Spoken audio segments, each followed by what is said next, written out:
Am I the a-hole for not honoring my wife's dying wish? 6 years ago, my wife passed away after a short illness. The day before she passed away, it seemed as though she may pull through. She said to me, "If I die, you're not allowed to date." I laughed and promised I wouldn't. Both of my daughters were there when she said it.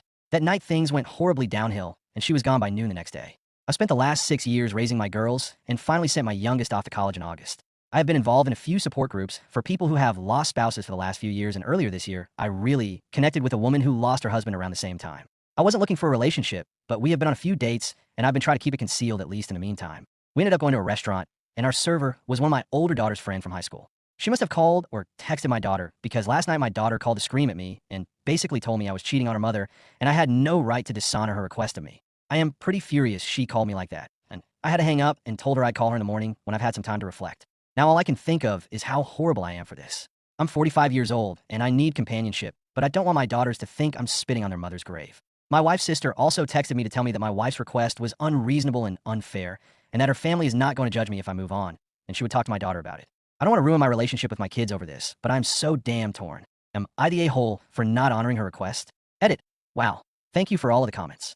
I want to clear up that when she said it, I did take it as a joke, and I think she was joking as well. The issue, as pointed out by a few, is that my kids were present and took it seriously. They were 14 and 12 at the time. She had been hospitalized with severe pneumonia and had been on oxygen for 2 days. All signs were pointing to a full recovery, and it was during this time she made the statement. None of us expected her to go downhill so quickly overnight. Update. I called my daughter this morning and asked her if I can come to her campus for breakfast with her. She goes to school an hour away, so it isn't a bad drive. Apparently, my sister-in-law did talk to her last night and told her she was being irrational and unfair and that I deserve to be happy. My younger daughter, who goes to school several hours away, also told my older daughter it isn't a big deal and I'm allowed to live my life. We had breakfast and walked around her campus for a few hours. We talked about her mom and how much we all loved her and miss her. We had some laughs and cries, and I told her I would never try to replace her mother, and anyone I date would have to get along with my girls.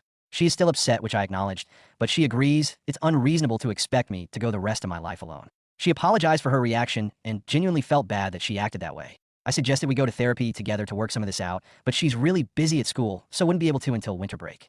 I feel like I left with her understanding and really hope she won't hold this against me. I was not even looking for a relationship, especially at a support group. We met in March, went on our first date in July, and have only been on 3 more since. We have not even been intimate, so I'm not exactly sure where it's going.